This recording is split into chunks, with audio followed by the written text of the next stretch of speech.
আমি স্বপ্নে দেখতে পেলাম কাসেম যেই নাকি মজমার মধ্যে হাজির, তখন দেখলাম মজমার সমস্ত লোকেরা আনন্দ উল্লাস করতেছে। সুবহানাল্লাহ। রাসূলের কাছে গেলেন, মুসাফা করলেন, মুআনাকা করলেন। রাসূল কাসেম নানুতুবিকে জড়াইয়া ধরলেন। বলে তখন আমি দেখতে পেলাম ওই যে চেয়ার ছিল, চেয়ার তো কোনো খালি নাই। আল্লাহর রাসূল কাসেমকে পাইয়া এত খুশি, যে খুশি হওয়ার পর রাসূল কোনো চেয়ারে জায়গা নয়, বরং রাসূল নিজের কুলটাকে কাসেম নানুতুবির জন্য চেয়ার বানিয়ে দিয়েছে। বলেন সুবহানাল্লাহ। হযরতে কাসেম নানুতুবি রাহমাতুল্লাহি আলাইহি তিনি জান্নাতি একজন মানুষ বললেই চলে। এরপরও কাসেম নানুতুবি দেওবন্দ মাদ্রাসার একজন প্রতিষ্ঠাতা। ওই কাসেম নানুতুবি রাহমাতুল্লাহি আলাইহির মাদ্রাসার একজন শিক্ষক, বড় শায়েখ হযরত ইউনূস রাহমাতুল্লাহি আলাইহি, তিনি একদিন বর্ণনা করতেছেন যে আমাকে অনেক মানুষ জিজ্ঞাসা করত যে ইউনূস, তুমি এই যে হাদিস ঘাটতে ঘাটতে তুমি তোমার সময়টা ব্যয় করে ফেলো, রাসূলের সুন্নাত খুঁজতে খুঁজতে তোমার জিন্দেগি ভরপুর করে ফেলেছ, কিন্তু ইউনূস তুমি তো বিয়ে শাদী করো নাই। ওই ইউনূস রাহমাতুল্লাহি আলাইহি জবাবে বলতেন, আনা নাকাহতু বিল বুখারী, আমার বিবাহ তো বুখারীর সঙ্গে হয়েছে, বুখারীর সঙ্গে আমার প্রেম ভালোবাসা হয়েছে, সুতরাং আমি আমার জীবনটা বুখারীর সঙ্গেই দিয়ে দিও। বলেন সুবহানাল্লাহ। ওই ইউনূস রাহমাতুল্লাহি আলাইহি তিনি বলেন, আমি কেমন ভালোবাসা পেয়েছি এই সুন্নত অর্জিত করতে গিয়ে। এবং কি আমার একটা বাস্তব ঘটনা তোমরা শোনো। আমার মাদ্রাসার প্রতিষ্ঠাতা কাসেম নানুতুবি রাহমাতুল্লাহি আলাইহির জামানায় একজন গ্রাম্য ব্যক্তি, তিনি স্বপ্নে দেখতেছেন যে অমুক জায়গার মধ্যে নবী করিম সাল্লাল্লাহু আলাইহি সাল্লাম এসেছেন। এই সংবাদ যখন তিনি পেলেন, ঘুমের থেকে তিনি স্বপ্নের যুগে দৌড়তে শুরু করলেন। পথের মধ্যে দেওবন্দ মাদ্রাসার প্রতিষ্ঠাতা কাসেম নানুতুবির সঙ্গে সাক্ষাৎ। কি ব্যাপার, তুমি দৌড়তেছো কেন? বলে হুজুর অমুক জায়গার মধ্যে রাসূল আসবে এটা শুনেছি।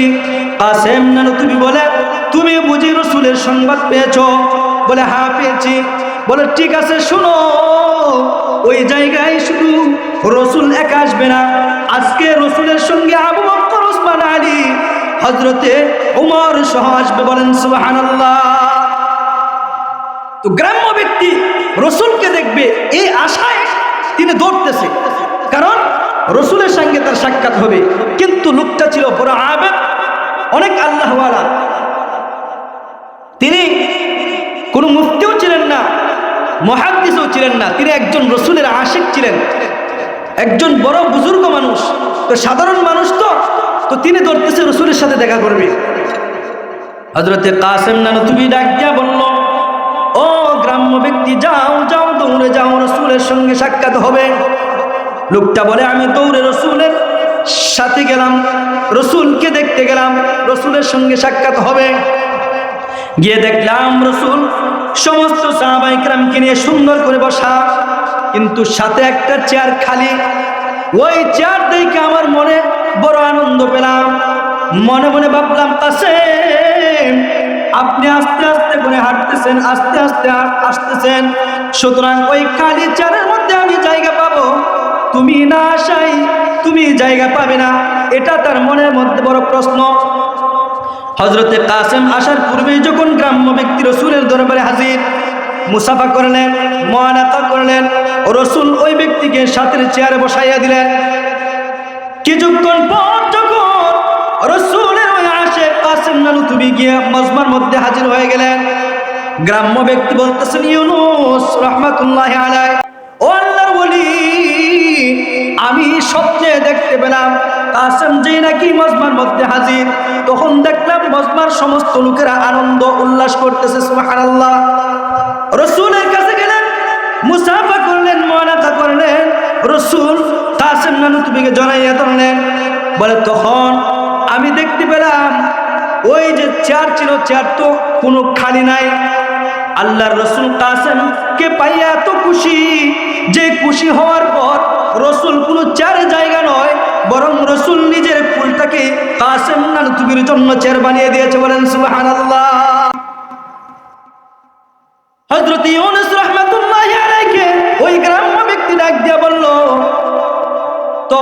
আমি আমার পয়গম্বরকে প্রশ্ন করলাম, ও রাসূল, আমি তো কাসেমের আগে আসলাম, কিন্তু আমাকে আপনি চেয়ারের মধ্যে জায়গা দিলেন আর কাসেমকে নিজের কুলে বসাইলেন, বুঝতে পারলাম না। এমনিতেই রাসূল ডাক দিয়া বলে, ও যুবক শুনো, তুমি তো আমার কোনো প্রেমিক বড় আশেক, তুমি আমাকে দেখার জন্য তুমি দৌড়ে এসে আমার সঙ্গে সাক্ষাৎ করেছো। আর আমার কাসেম যদিও ১৫০০ পরে ১৪০০ বছর পরেও যদি কাসেম আমার কাছে এসেছে, তিনি আমার সুন্নত ছোট ছোট কদমে পা ফেলে ফেলে এসেছে, অর্থাৎ সে তার জিন্দগির মধ্যে সে আমার সুন্নতকে জিন্দা করেছে। আর সুন্নতকে জিন্দা করার কারণে আমি রাসূল তার জন্য চেয়ার নয়, আমার নিজের কুলটাকে তার জন্য চেয়ার বানিয়ে দিয়েছি। বলেন সুবহানাল্লাহ। এজন্য রাসূল বলেন, মান আহাব্বা সুন্নতি ফাকাদ আহাব্বানি ওয়া মান আহাব্বানি কানা মাই ফিল জান্নাহ। যদিও আবু বকর আমার কদমে কদমে পা ফেলে আমার সঙ্গে জান্নাতে যাবে, ১৫০০ পরে যদি কোনো উম্মত আমি রাসূলের সুন্নত পালন করে, ওই ১৫০০ পরে উম্মতকেও আমি রাসূল সঙ্গে নিয়ে জান্নাতে যাও। বলেন সুবহানাল্লাহ। পাইলে নিরালাই গো নবী, পাইলে নিরালাই, পাইলে নিরালাই গো নবী, পাইলে নিরালাই। ওই কপালে চমকাবো, ওই কপালে চমকাবো, তোমার জুয়া লাগবে গায়। পাইলে নিরালাই গো নবী, পাইলে নিরালাই, পাইলে নিরালাই গো নবী, পাইলে নিরালাই। এজন্য রাসূলের আশিক হতে হবে, রাসূলের সুন্নতের পাবন্দি করতে হবে। যদিও রাসূল আমাদের অনেক আগেই মদিনায় শুয়ে রয়েছেন বা চলে গেছেন দুনিয়ার থেকে, কিন্তু রাসূল বলে গিয়েছেন, কানা মাই ফিল জান্নাহ। যদি উম্মত তুমি আমার সুন্নতকে জিন্দা করতে পারো, আমার সুন্নতের উপর যদি থাকতে পারো, তাহলে ১৫০০ পরের উম্মত যদি হও, এরপরেও আমি রাসূলের সাথে তোমার কি হবে, জান্নাতের মধ্যে দেখা হবে এবং একসঙ্গে তোমাদেরকে নিয়ে থাকবো। বলেন সুবহানাল্লাহ। তাহলে আমরা ওই রাসূলের সুন্নতের উপর আমল করতে পারবো কি পারবো না ইনশাআল্লাহ? এরপর দেখেন, এই কাসেম নানুতুবির অনেক ঘটনা। সাধারণ কোন বুজুর্গ ছিলেন না তিনি। তিনার কাছে এক লোক তার সন্তানকে নিয়ে আসছে, অন্ধ একজন সন্তান। কেমন সুন্নতের উপর অটল থেকে রাসূলের প্রেমিক হয়েছে, সাধারণ মানুষ নয়। যখন আসছে তো বলতেছে, আমার সন্তান চোখে দেখতেছেন, আপনার বরকতি হাতটা দিয়ে যদি একটু দিতেন। তো উনি বলতেছেন, আমি কি ঈসা? কারণ প্রত্যেকটা নবীকে আল্লাহ তাআলা মুআজিজা দান করেছিলেন। ঈসা রূহুল্লাহকে আল্লাহ তাআলা এমন একটা পাওয়ারফুল নবী বানিয়েছিলেন যে তিনি মরা মানুষকে জিন্দা করার ক্ষমতা রাখতেন আল্লাহ তাআলার পক্ষ থেকে। তো তিনি বলতেছেন, আমি কি ঈসা হয়ে গেছি যে আমার হাত লাগাইলে তোমার সন্তান চোখে দেখবে? ধমকে দিয়ে তিনি তাড়িয়ে দিলেন। কিছু দূর যাওয়ার পর সাথে সাথে, কারণ যারা বুজুর্গ মুমিন, তারার দরওয়াজা আল্লাহ তাআলার এমন নিকটবর্তী পৌঁছে যায়, এমন বেলায়েতের দরজায় পৌঁছে যায় যে তাদের অন্তরের মধ্যে আল্লাহর পক্ষ থেকে ইলহাম নাযিল হয়। তো আল্লাহ তাআলা যেন সংবাদ দিচ্ছে, হ্যাঁ কাসেম, তুমি লোকটাকে ধমকে দিয়ে পাঠাইছো কেন? কারণ তুমি ঈসা হও নাই আমি জানি, কিন্তু ঈসা যে তখন তার মুবারক হাত দ্বারা মানুষকে, মরা মানুষ চিন্তা করতো, অন্ধ মানুষকে পথ দেখাইতো, তখন তো ঈসার কোনো শক্তি ছিল না। আমি আল্লাহ তাআলাই কাজ করতাম। আর আমি আল্লাহ তাআলা যখন ঈসার সময় ছিলাম, আমি আল্লাহ তো তোমার বেলা আছি, তুমি ওইটা করো, যা কিছু করার তো আমি আল্লাহ নিজেই করবো। বলেন সুবহানাল্লাহ। তখনই তিনাকে ডাক দিলেন, এই এদিকে আসো। তো আল্লাহ তাআলার নামের উপর তিনি হাতটা বুলিয়ে দিলেন, সঙ্গে সঙ্গে ওই লোকটা এবার দুনিয়া দেখতে শুরু হয়ে গেল। সুবহানাল্লাহ। তো ব্যক্তি বলতেছে, আগে কেন আমাকে ধমকি দিলেন আর পরে কেন আমাকে ডাক দিলেন? তখন কাসেম বলতেছে, আরে এটা তুমি কি বুঝবে? কারণ আমি প্রথম ধমকিতে আমার যে আস্থা এবং তাওয়াক্কুল ছিল আমার রবের উপর, বা এই দুনিয়ার কোনো কিছু যেন আমাকে আঁকড়ে ধরতে না পারে, আমার বুজুর্গিয়ত যেন জাহের না হয়। কারণ আমি চাই না যে আল্লাহ তাআলার এত বড় একটা এত নগণ্য একটা গোলাম আর এত বড় কাজ যদি হয়ে যায়, তাহলে মানুষ আমার বুজুর্গিয়ত জাহের হবে, এটা আমি চাই না। এই জন্য আমি কুরআন দিয়েছিলাম, তোমাকে ধমকি দিয়েছিলাম। কিন্তু পরবর্তীতে যখন আল্লাহ তাআলা আমাকে একটা যেন ইলহামের মাধ্যমে বলে দিয়েছে যে আল্লাহ যখন ঈসার সময় ছিল, এখনো আছে, এজন্য আল্লাহর উপর ভরসা করে তোমাকে তোমার সন্তানের উপর হাত বুলিয়েছি।